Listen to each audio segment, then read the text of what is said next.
Saludo cordial, ¿qué tal? Bienvenidos.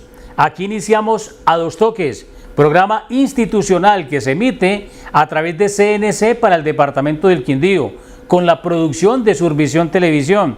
Emitimos igualmente a esta hora para 8 departamentos del suroccidente de Colombia. Se conectan en simultánea los departamentos de Caldas, Risaralda, Quindío, del Valle del Cauca, Nariño, de Casanare y de Chocó. También emitimos a través de nuestras redes sociales de Deportes Survisión, de Fútbol Survisión o en nuestra página de YouTube, Fútbol Survisión, o también en YouTube nos pueden buscar como Jorge Torres Bedoya. A Dos Toques hoy tiene una connotación diferente porque nuestro invitado en el día de hoy, académico, formado en muchas áreas de la academia, con él hay que hablar del tema de cultura, de arte, de cine, de video, de ponencias nacionales, internacionales. Es un inquieto en esto de la academia. Hoy en la Universidad del Quindío es docente, además, es comunicador social, filosofía, en fin, tiene muchas ganancias académicas nuestro invitado de hoy, director actual de la emisora La UFM, una emisora sin lugar a dudas de las más importantes a nivel cultural en todo el territorio nacional. Alejandro Herrera Uribe, hombre, bienvenido a Dos Toques, qué alegría tenerlo con nosotros. Jorge, muchas gracias a todos ustedes que están en sintonía en diversos departamentos del país, claro. Y en este lugar que es, como usted bien lo decía, nuestra casa, la casa de la radio alternativa, cultural y académica en el departamento del Quindío, la UFM Estéreo, una radio para la apropiación social del conocimiento, las artes y la cultura. Qué placer darle la bienvenida aquí a nuestra casa radial. Bueno, el placer es nuestro, además, y de los televidentes a esta hora en varios departamentos del país. Creo que me quedé cortico cuando dije de la academia, que es docente, que es filósofo, que le encanta lo del cine, lo del video, la cultura. Me quedé cortico y vamos a salpicar un poquitico con la venia suya, Alejandro. Muchas gracias. Claro que sí, de su vida, de ese recorrido que lleva y de ese trabajo profesional que viene adelantando durante muchos años, ahora en la Universidad del Quindío. Alejandro, ¿usted es quindiano? Sí, señor. Yo soy de aquí, de la capital quindiana, de Armenia. Sí. Mi familia tradicionalmente vinculada al municipio de Calarcá. Realmente nací en Armenia, pero puedo decir que soy de Calarcá. Ya viví una parte pequeña de mi infancia. Luego nos trasladamos al llano. Curiosamente, estuve un año en tierras llaneras, siendo muy niño, donde enfrentamos algunas dificultades, incluso de salud.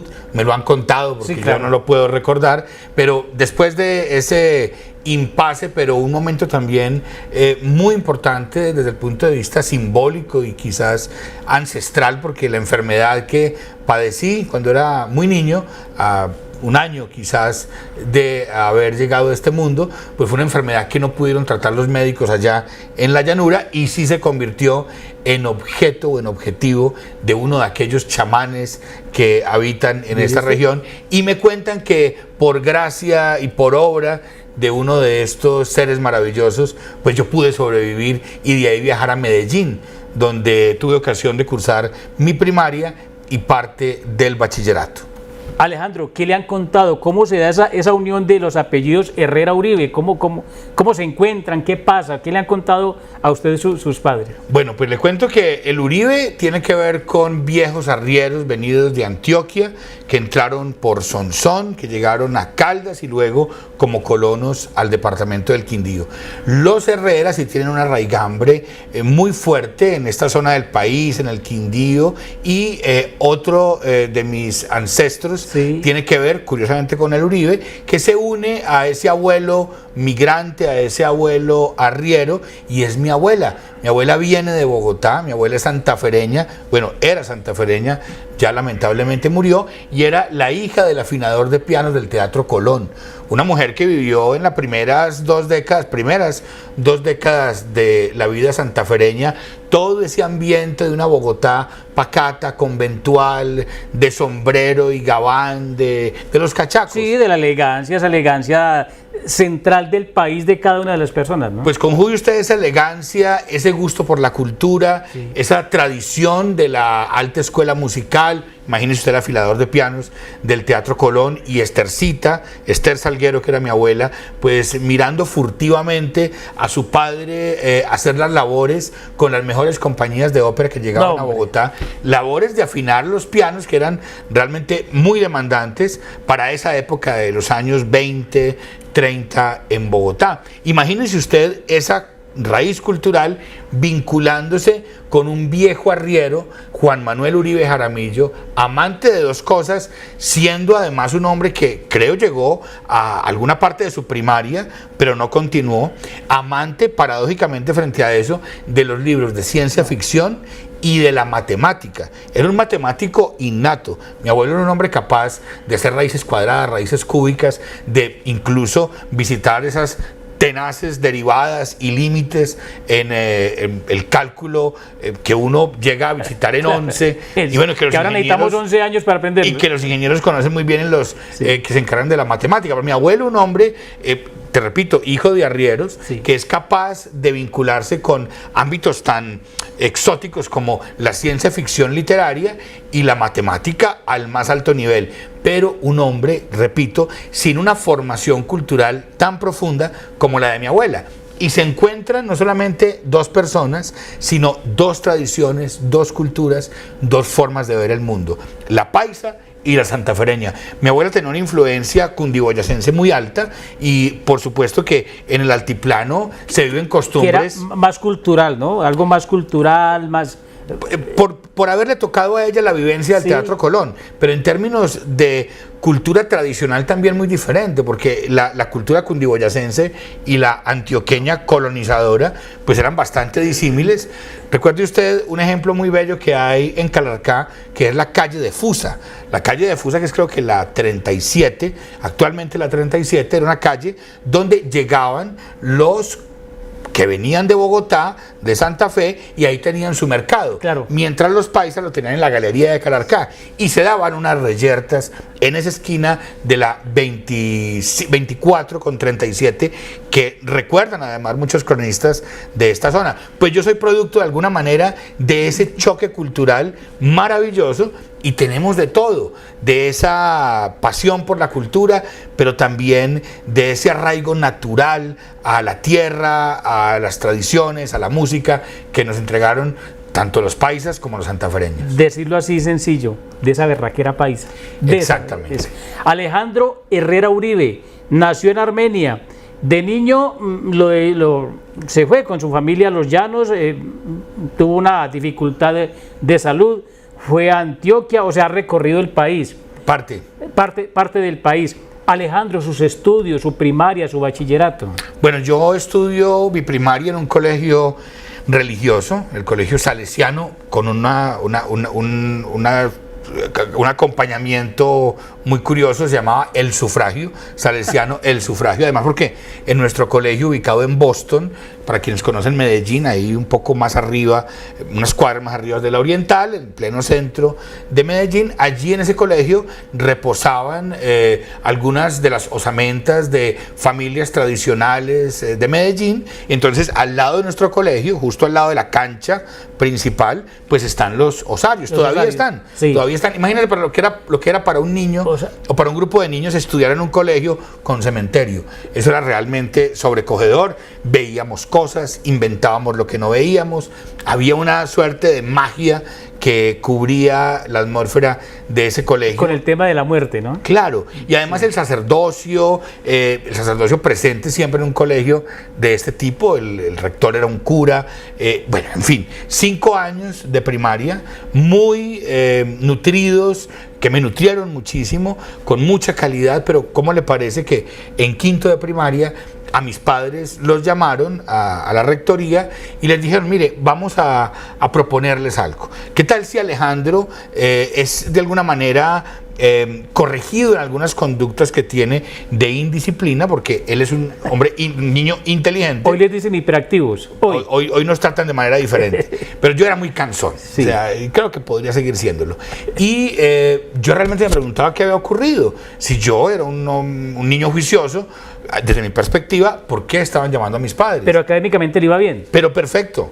O sea, la lección que querían darme era que estuviera fuera del Salesiano por lo menos un año y retornar. O sea, querían descansar un poco de ese niño inquieto, y mi papá, ex militar, tomó la decisión de matricularme en el Colegio Militar José María Córdoba de Medellín, ahí en todo Ayacucho, y ahí estudié de primero de bachillerato a tercero de bachillerato. Cuando lo llamábamos así, primero de bachillerato, segundo de bachillerato. Perdóneme, por supuesto. Claro.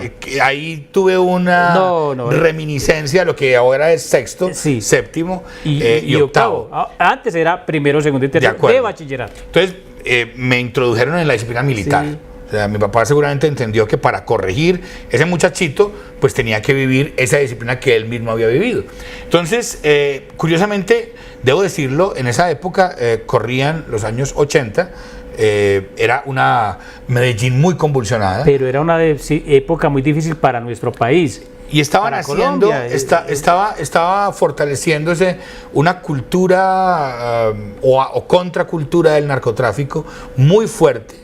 En Medellín, creo que Víctor Gaviria lo dice muy bien en Sumas y Restas. En Medellín, la película de Víctor Gaviria que habla sobre ese periodo, en la capital antioqueña no se veía de forma condenatoria esas riquezas inusitadas y en crecimiento que aparecían por doquier. Es decir, era una suerte de empuje paisa que había logrado en un negocio que nadie conocía muy bien en qué consistía, había logrado conquistar grandes fortunas, y eso se mal interpretaba como una boyancia propia de esa que usted mencionaba ahora, berraquera antioqueña. Sí. Pero esa berraquera representada en ese mal negocio, lo que hizo fue dar al traste muchas cosas en Medellín. Y en el Colegio Militar José María Córdoba empezábamos a percibir el crecimiento de esa contracultura. No en vano, pocos años después de lo que le estoy contando, se rodaría Rodrigo D. No Futuro, del gran director y escritor Víctor Gaviria, como un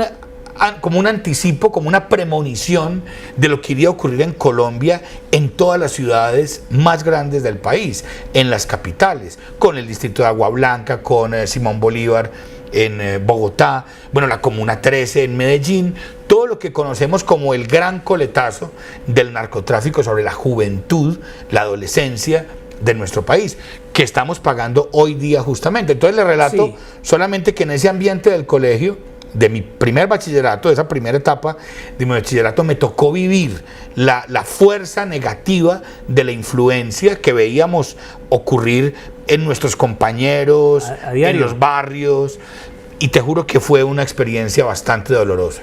Claro, ese coletazo dio origen a muchas cosas negativas para nuestro país, cosas que afectaron el tema político, el tema social, el tema cultural. Aún lo estamos viviendo, porque aún Colombia no se ha desprendido de ese coletazo, de ese manto negro que nació, justamente en la década, promediando la década del 80. Final del 70, década del 80 y buena parte del 90. Se asentó mucho en el 90, y ya con la muerte de uno de los protagonistas, porque es que los protagonistas fueron muchos. Y continúan. Pablo Escobar, gran protagonista, pero recordemos que existía el cartel de Cali, en Cundinamarca, en fin. Pero bueno, Alejandro, hace 3 años de bachillerato en la institución militar. Sí, señor. ¿Y los otros 3? Me vengo para el Quindío, porque es que esa época fue muy dura. Sí. O sea, esa época realmente fue muy compleja y nos llevó a tener que buscar alternativas. Mi papá se había ido, hay que decirlo, en ese momento de Medellín, y estábamos con un niño muy pequeño, mi hermano, que lamentablemente murió a los 12 años de edad. En ese momento estaba recién nacido y había un conflicto grande en Medellín. Nuestra manera de subsistir era precaria, también debo reconocerlo. Mi mamá, a quien quiero rendir un homenaje hoy aquí muy, muy particular, Amparo Uribe, fue una de esas mujeres, cabeza de hogar, en medio de una ciudad convulsionada, que trabajaba vendiendo fresas con crema y obleas en el oriente antioqueño, cerca a Guarne, y que tenía unas jornadas de fin de semana tremendamente duras, mientras mi hermano y yo permanecíamos, yo siendo un niño y él un bebé, en casa, a espera de esa mamá que retornara de esas duras labores. En la noche, repito, era un trabajo de fines de semana. Toda la semana, se lo cuento ahora aquí con tranquilidad, vendíamos leche. Teníamos una agencia de leche en mi casa, que en un momento dado también empezó a ser vista con ojos difíciles porque las grandes empresas, Proleche, Colanta, estaban apropiándose de todo el comercio de la leche, y los que éramos pequeños vendedores teníamos que ser erradicados. Entonces mi mamá tenía que enfrentar de alguna manera esa persecución durante la semana y el fin de semana trabajar arduamente en el oriente antioqueño, también con productos lácteos. Ahora hago la relación para poder mantener nuestro hogar. Llega un momento, Jorge, televidentes, en el que pues ya no pudimos.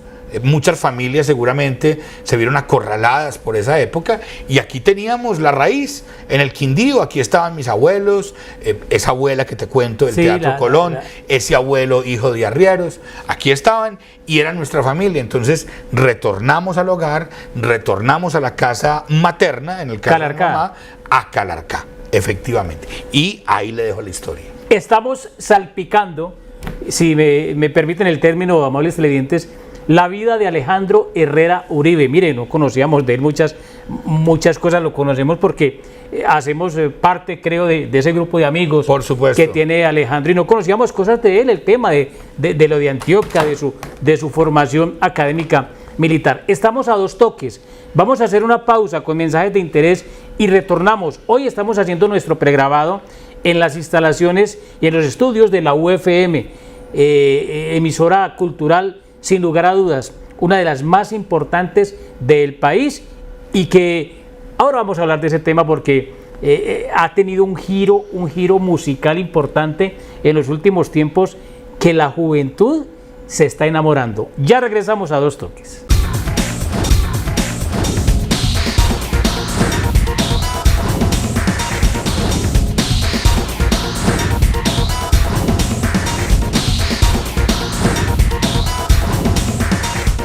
Cámara de Comercio de Armenia y del Quindío, un conjunto de profesionales al servicio de los empresarios.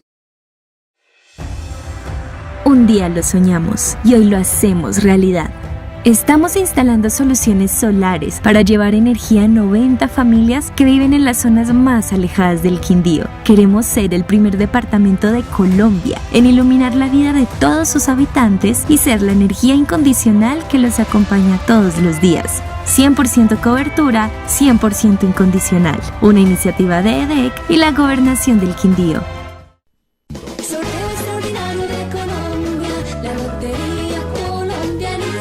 Siempre cae. Este sábado 24 de junio juega el Extra de Colombia. Con solo 15.000 pesos tendrán la oportunidad de participar por casi 23.000 millones de pesos en premios, además de 25 secos supermillonarios y una promocional con 3 diferentes formas de ganar.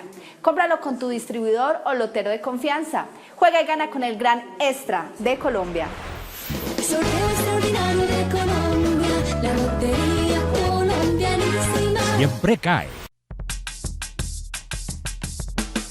Estamos comprometidos con el cuidado del agua, la vida y el territorio de las familias Cuyabras. Gestionamos los residuos con la más alta calidad. Cuidamos las zonas verdes de nuestra bella ciudad. EPA es progreso y desarrollo. EPA es crecimiento y prosperidad. Trabajamos día y noche con responsabilidad. A nuestra gente de Armenia les brindamos bienestar. Empresas públicas de Armenia, 60 años contigo, la empresa de todos.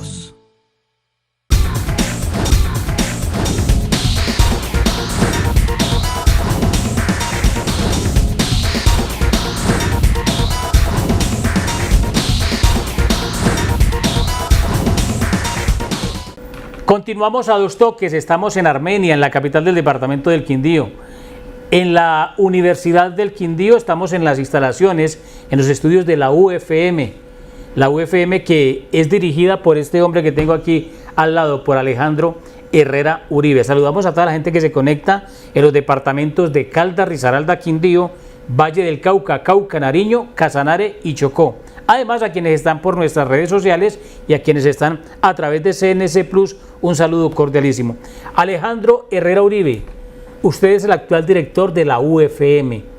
Decíamos antes de salir a nuestra pausa de comerciales que que vemos y notamos una juventud en el departamento del Quindío más empoderada, más dueña, si se quiere, de la emisora. Ha habido unos cambios en la programación que están enamorando a los jóvenes. Bueno, Jorge, mire, eso es un trabajo difícil, comprometedor para una radio de interés público educativa como la nuestra. Definitivamente tenemos unas audiencias tradicionales conectadas con la música andina colombiana, con el bolero, con el tango, con la música clásica, con el jazz. Bueno, no puedo mezclarlas a todas, pero esas han sido las tendencias. La base. Por supuesto, pero también tenemos el deber de llegar a 18.000 estudiantes de la Universidad del Quindío y tenemos el deber de transformarnos hacia una radio o hacia una experiencia sonora digital que ahora implica a nuevas generaciones. No queremos perder la audiencia tradicional, queremos que sus espacios sigan existiendo, claro, pero queremos también conquistar nuevas audiencias. Queremos ofrecerle a la audiencia del Quindío alternativas musicales, alternativas culturales y de conocimiento. Somos una radio para la apropiación social del conocimiento. Queremos que el conocimiento de la universidad se conecte con el territorio, que estemos en permanente diálogo con las comunidades de base, con el campo quindiano, pero también con los jóvenes. Queremos tener plataforma digital para comunicarnos a través de podcast y a través de playlists musicales que le lleguen a los jóvenes, pero no queremos perder la audiencia adulta y adulta mayor. Que ha sostenido, digamos, en materia de audiencia por más de 23 años la emisora.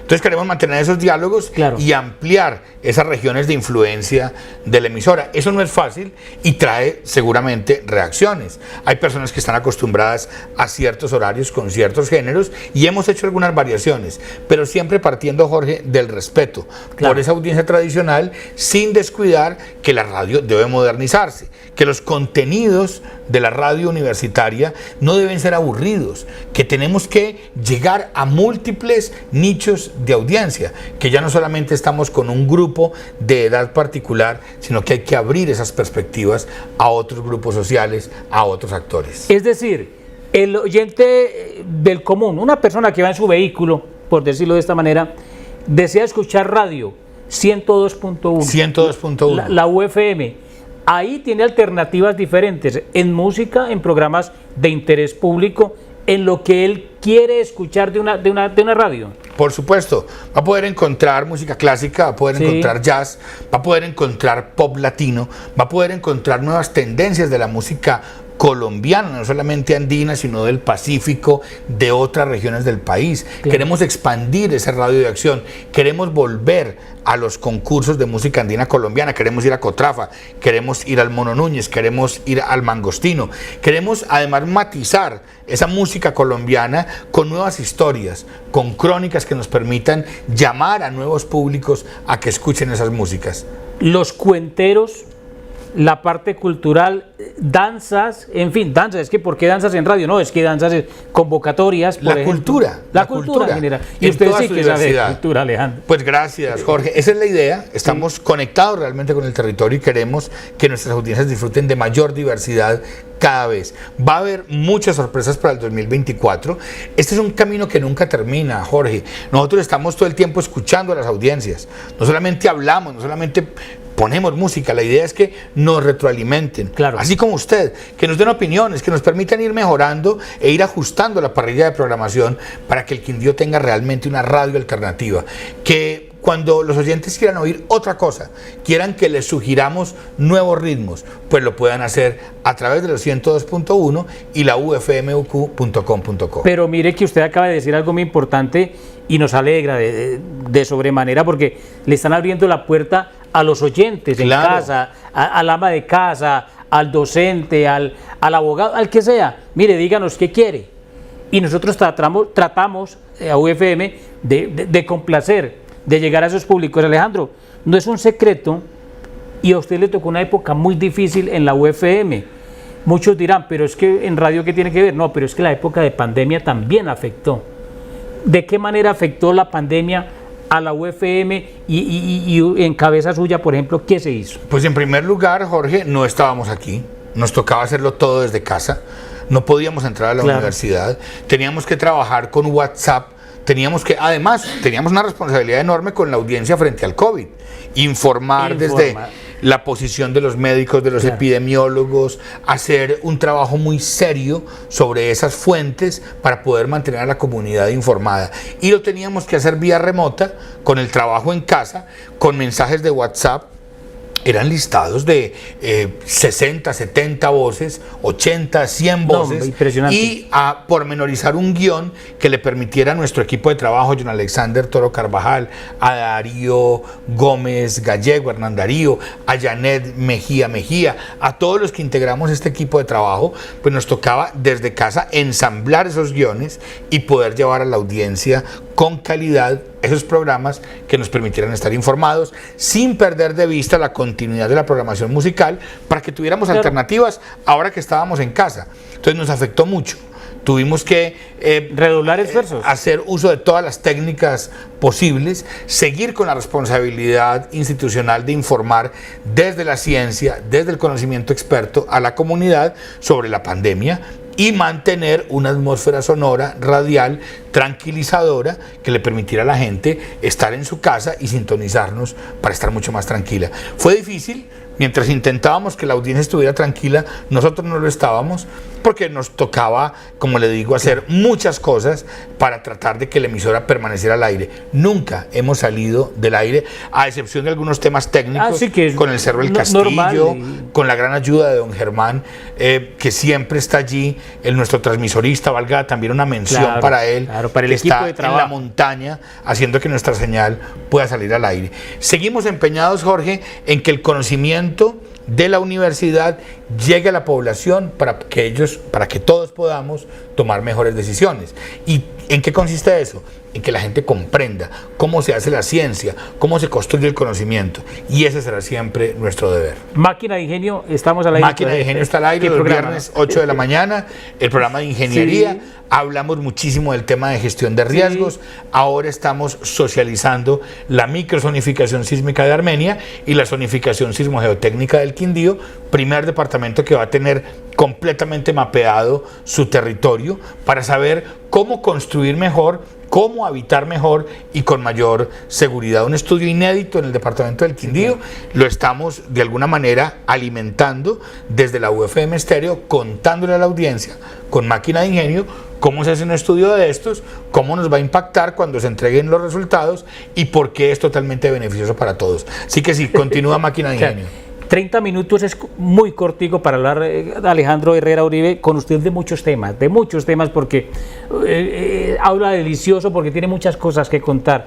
Nos quedamos cortos en el tema de la cultura, usted sabe mucho de esto, el tema de cine, de video, claro. En fin, nos quedamos cortos. No me puedo ir sin hacerle este interrogante. Empezó la administración, una nueva administración en la rectoría de la Universidad del Quindío con el ingeniero Luis Fernando Polanía Obando. Ese amor de él por la universidad, por la emisora, porque le conocemos, además, ¿cómo se verá reflejado ahora? Total apoyo para la emisora de la universidad. ¿Qué diálogos ha tenido con el nuevo rector? Pues mire, Jorge, ya en 2 oportunidades, si no estoy mal, he mencionado el concepto conexión territorial. La Uniquindío en conexión territorial. La universidad llega hasta donde llega su radio, porque además esta frecuencia analógica, la que va por antenas, tiene conectado al campesino, al recolector de café, en muchos fragmentos de nuestra programación, muchos espacios de nuestra parrilla, encontrarán, por ejemplo, el bolero y la música del amor los domingos, una opción para que en el campo nos escuchen. Además, hablamos de agroindustria, hablamos de salud. La idea es que la emisora conecte a la universidad a través de las ondas hertzianas. Ahora, que llega a media Colombia, ¿no? Por supuesto, además al mundo entero a través de la ufmuq.com.co. Entonces el ingeniero Polanía está totalmente interesado en que la emisora esté en sintonía territorial, en que la llevemos a los municipios, en que la fortalezcamos, en que la volvamos cada vez más diversa y sobre todo lo que usted ahora planteaba, que las nuevas generaciones escuchen los contenidos de la universidad por la radio o a través de podcast en nuestro sitio oficial. Ya sabemos que hay muchas formas de escuchar la radio, de escuchar lo sonoro. Entonces estamos totalmente conectados territorialmente con el ingeniero Polanía y con los mejores deseos para que durante su administración la universidad logre llegar a esos lugares donde no llegaba antes y la radio puede ayudar en ello. Él es Alejandro Herrera Uribe. Ha hecho usted una promesa. la hizo aquí. Estamos trabajando para que a partir del 2024 sea una transformación total para bien. Por supuesto. De la UFM. Ya lo están logrando, ya lo están haciendo, pero dice Alejandro, el 2024 será un hito histórico en la radio del departamento del Quindío. Claro que sí. Y de las universidades. Sobre todo porque tenemos que balancear esos contenidos. Yo sé que hay personas que pueden no encontrarse con lo que se encontraban antes en el dial, pero créanme, estamos escuchándolos para ajustar esas franjas y para que todos sepamos en qué momento conectarnos con la UFM Estéreo por nuestros gustos y preferencias. Así que usted tiene razón, estamos construyendo sobre lo construido, no queremos de ningún modo pasar totalmente la página. Ese es un error, Jorge. No podemos transformar las cosas de manera radical. Hay que hacerlo paulatinamente, hay que consultar con ustedes, los oyentes en el Quindío y fuera de él. Así que sí, es una promesa, lo estamos logrando, pero el 2024 será un año crucial para nosotros. Ahí está. Alejandro Herrera Uribe, director de la UFM, además es docente en la Universidad del Quindío. Hace 27 años. Imagínese usted, no conoce la universidad y no conoce ese contexto social además del departamento del Quindío. Pues Alejandro, a usted muy amable por haber estado hoy con nosotros a Dos Toques. Jorge, muchas gracias. Creo que me he quedado con la pelota un poco más del tiempo que debería, pero usted me ha dado una gran oportunidad para hablar con sus televidentes y con usted, que siempre será parte de esta casa, porque además usted ha sido parte de la UFM Estéreo. Claro que sí, la llevamos en el corazón, donde jamás se saldrá la UFM. A ustedes por la atención, mil gracias. A la gente en el departamento de Caldas, Risaralda, Quindío, Valle del Cauca, Cauca, Nariño, Chocó y Casanare, a toda la gente que está con nuestras redes sociales de Fútbol Survisión, de Deportes Survisión, también en nuestro YouTube Jorge Torres Bedoya pueden consultar todos los programas que emitimos de A Dos Toques. Por la atención, mil gracias. Esta semana más invitados a Dos Toques. Que tengan feliz descanso.